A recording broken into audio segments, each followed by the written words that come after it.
A high school outcast, a sketch that stayed hidden for years, and a set that never went as planned. So the man was left by himself, incomplete.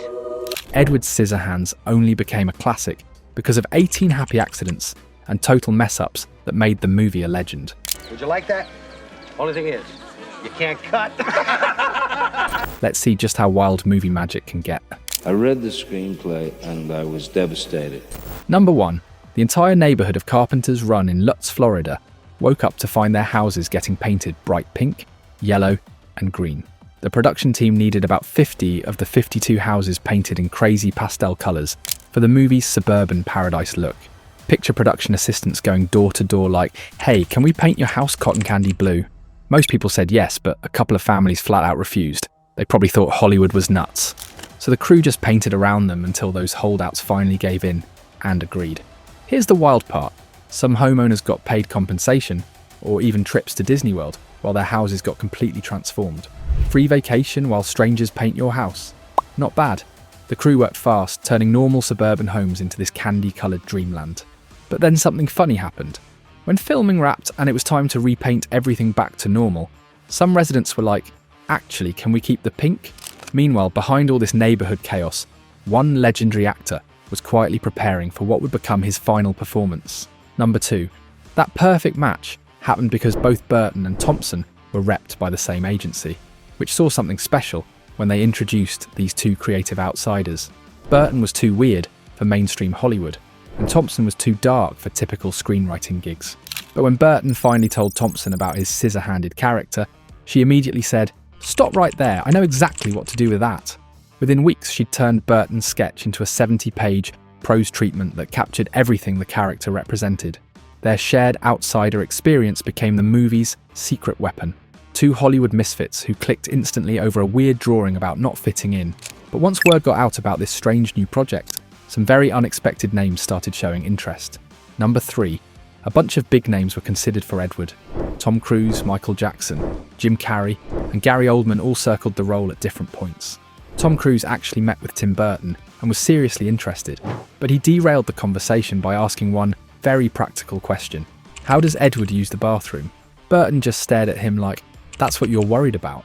Cruise wanted logical answers and even pushed for a happier ending. But Burton was all about the metaphor. Michael Jackson openly campaigned for the role too. And imagine Ace Ventura himself. Jim Carrey was floated as a possibility, and Gary Oldman was offered the part but turned it down after reading the script. In the end, none of these A-listers felt right for Burton's vision. It was Johnny Depp who finally landed the role, surprising a lot of people, including himself. He wasn't the obvious choice, but he brought the weird, gentle energy Burton needed, making the character truly unforgettable.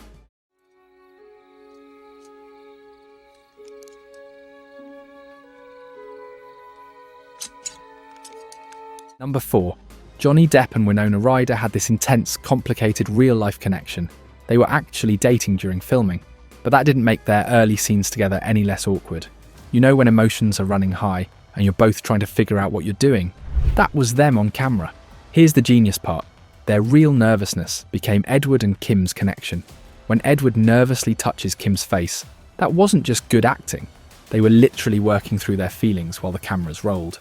Caroline Thompson helped Depp understand Edward by telling him the character was inspired by her dog. Gentle, but unpredictable. Burton saw this happening and thought, perfect, don't change anything. Instead of making them rehearse until it felt polished, he just let their authentic awkwardness play out. Sometimes the best performances happen when actors stop trying to perform. But the real magic started happening when the cameras kept rolling during unscripted moments. Well, then why'd you do it? Because you asked me to. Number 5. One moment captured this perfectly. Edward giving a dog an artistic haircut. You know that scene where he transforms a fluffy poodle into living art. That moment felt completely spontaneous on set. Someone from the crew brought their pet poodle to set that day. Just hanging out, being a dog. Then someone looked at Edward's scissors and the fluffy poodle and thought, wait, what if we just see what happens here? The camera started rolling and something special happened. This organic moment showed Edward's gentle artistic side better than any planned scene could. Here's this character who accidentally hurts everything he touches, but with that dog, He's careful and creative. The Poodle sits perfectly still while Edward transforms it into living art. Production designer Bo Welch made sure they used real dogs and actual physical elements. No CGI tricks. That's why it feels so authentic and tactile. But the crew's willingness to experiment didn't stop there. Soon they'd be asking entire neighbourhoods to trust them with something much bigger. Number 6. You know Edward's iconic Scissorhands? Turns out they were a total nightmare to film. At first they made them out of real metal, super sharp blades and all. Johnny Depp, who played Edward, found them incredibly hard to control. Imagine trying to act with actual knives strapped to your hands. One wrong move, and he could have seriously hurt himself, or, even worse, one of his co-stars like Winona Ryder. The crew quickly realised this was a massive problem. It wasn't just about looking cool, it was a real safety hazard. So they had to ditch the dangerous originals and build lighter, safer versions. This prop fiasco proves that even the coolest movie ideas come with their own set of wild, behind-the-scenes problems. Number 7. Vincent Price was about to deliver what would become his final film released in his lifetime. The inventor role was written specifically for the horror legend because Burton wanted him so badly. He basically created the character just for Price. But here's the heartbreaking part. Price was really sick during filming. His emphysema and Parkinson's disease meant he could barely work. The guy who scared audiences for decades was struggling to breathe between takes. Burton had to completely rewrite the script, cutting Price's scenes way down because he just couldn't handle long filming days. His part was originally intended to be much larger, but something magical happened with those shorter scenes. Every moment Price was on screen felt precious to everyone on set. You're watching this frail old man create Edward with such love and care, knowing this was probably goodbye to a legend. The shortened scenes became way more powerful because the cast and crew treated each take like gold. But while Price was giving his all in those brief moments, other people on set were about to deliver completely unscripted reactions. Number 8. The most genuine reactions came from real local residents who became extras without knowing what they were getting into. Burton used actual neighbours from Lutz as background people, and since the studio kept Edward's costume under wraps, their first glimpses of Johnny Depp in full scissor gear produced completely authentic surprise. Picture this. Cameras are rolling and suddenly Edward walks out. The shock on people's faces? That's real terror and confusion right there. You can't fake that kind of authentic surprise when someone's seeing those scissor hands for the first time. Burton knew professional actors would try too hard to look shocked. But real people seeing Edward, their jaws actually dropped. Their eyes went wide. Some people literally stepped backward without thinking about it. These unscripted reactions added something no acting coach could teach. Pure human honesty captured on film. But all that authenticity came with a price that went way beyond just surprising the neighbours. Number 9. Johnny Depp's commitment to Edward went way beyond just wearing the costume. Those scissor hands weren't just props, they were custom made by Stan Winston, with each finger uniquely crafted. The prosthetics were so intricate that getting Depp into full Edward makeup took about an hour and 45 minutes every single day. And yeah, Depp had to be genuinely careful around those blades. Every cautious movement, every nervous gesture, that came from real experience, handling sharp metal attached to his hands. You know how Edward always looked so scared of his own hands? That wasn't just acting. Depp was genuinely worried about cutting himself or someone else during scenes. The constant awareness of those dangerous prosthetics made Edward's struggle feel authentic in ways no script could create.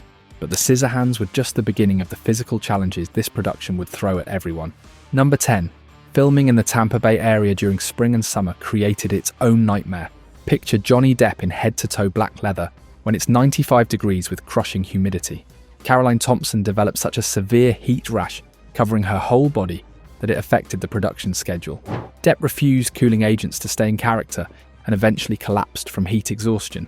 The extreme heat created problems nobody saw coming. Makeup melted off faces between takes. Costumes got soaked with sweat. The crew had to take constant breaks just to keep people from passing out. But here's the weird part. All that misery made the suburban scenes feel even more surreal and dreamlike. Sometimes the worst filming conditions create the most memorable atmospheres, but the heat was just one technical disaster waiting to ruin everything. Number 11. The movie's most magical scene almost didn't happen because of one stubborn piece of equipment. That ice dance sequence everyone remembers. The crew's homemade snow machine kept breaking down right in the middle of takes. Picture this. Depp and Ryder are having their perfect romantic moment, and suddenly the snow just stops falling. The crew built this contraption that shot real ice shavings instead of fake movie snow. It looked amazing on camera, but was a total nightmare to operate. Every few minutes, something would jam or overheat. The team spent more time fixing the machine between takes than actually filming the scene. But those real ice shavings created authentic magic that fake snow never could. Sometimes the best movie moments come from equipment that barely works. All that technical struggle was worth it for one perfect, romantic scene that still gives people chills. Speaking of emotional reactions, one person's response to the story would change everything about how the movie sounded. Hold me.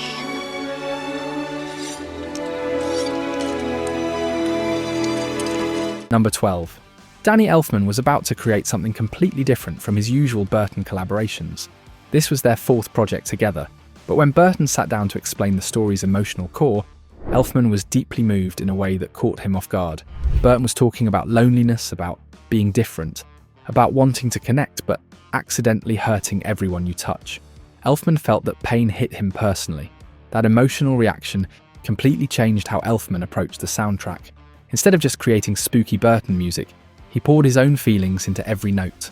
Those soaring, heart-breaking melodies during Edward's tender moments, that came from genuine emotion, not just musical skill. Elfman later called this score one of his most personal works.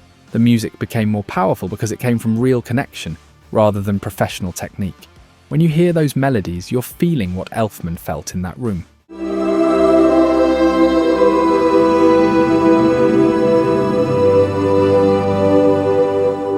But Edward's emotional impact went deeper than just the music. Even his visual design tapped into something audiences recognised without realising it. Number 13. Burton's visual design pulled straight from Universal horror classics like Frankenstein and Nosferatu, plus German expressionism influences. Edward's pale skin and dark-rimmed eyes came directly from those old monster movies, but Burton wasn't just copying, he was creating something new. The genius move was making audiences recognise the classic monster vibes while seeing Edward as tragic and gentle instead of scary. Your brain spots the Frankenstein hair and vampire pallor, but your heart sees a lonely kid who just wants to belong. Burton took decades of horror movie DNA and turned it into pure sympathy. That mix of familiar and surprising made Edward instantly iconic. The most memorable characters sometimes come from blending old influences in ways nobody expects. But Edward's visual impact was just part of what made the suburban world feel so real.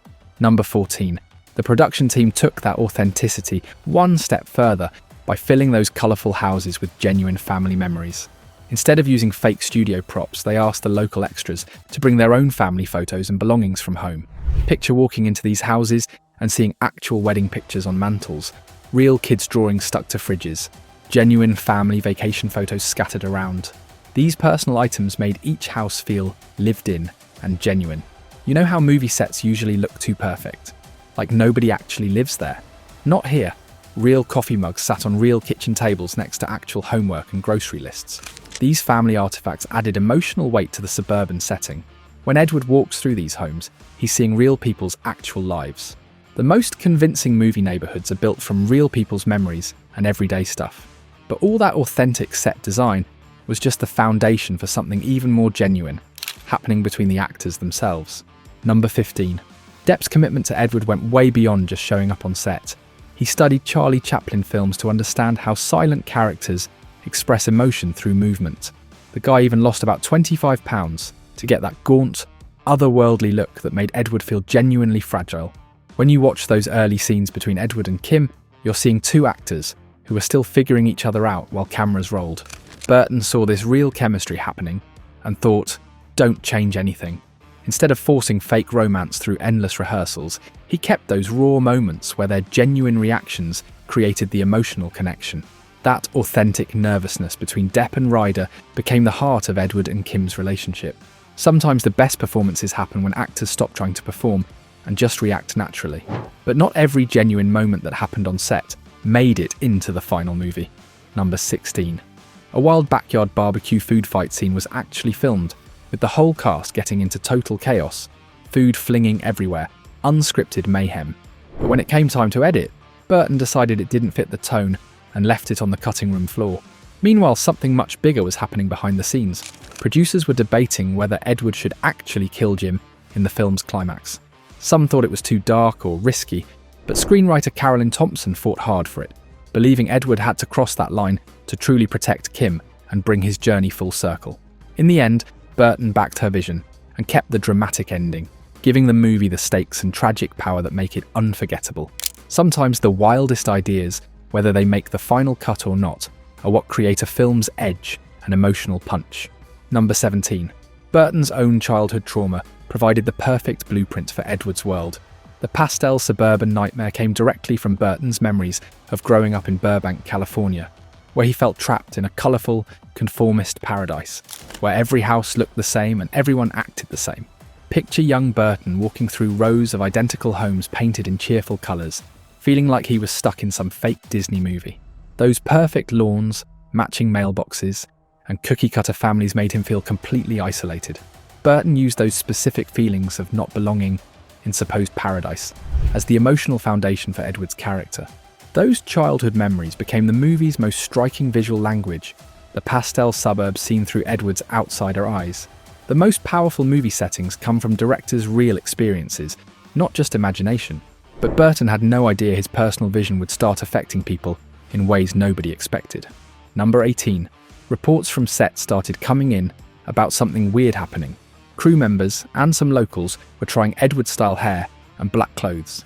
Picture the sound guy showing up with teased black hair, or makeup artists suddenly wearing all black outfits. Even some Florida neighbours who got their houses painted started experimenting with Gothic looks. Edward's wild hair became this thing everyone wanted to attempt.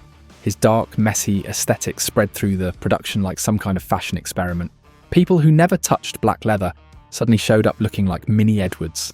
The character's outsider look, ironically, became the thing everyone wanted to copy. The most authentic characters somehow inspire real people to try something different. But here's what nobody expected about all these accidents and breakdowns. All those chaotic moments actually created something perfect. Which accidental movie moment completely changed a film for you? Drop it in the comments. And hey, if this video made you appreciate movie magic a little more, that's going to cost you 1 subscribe. Sometimes the most authentic art comes from the moments nobody saw coming.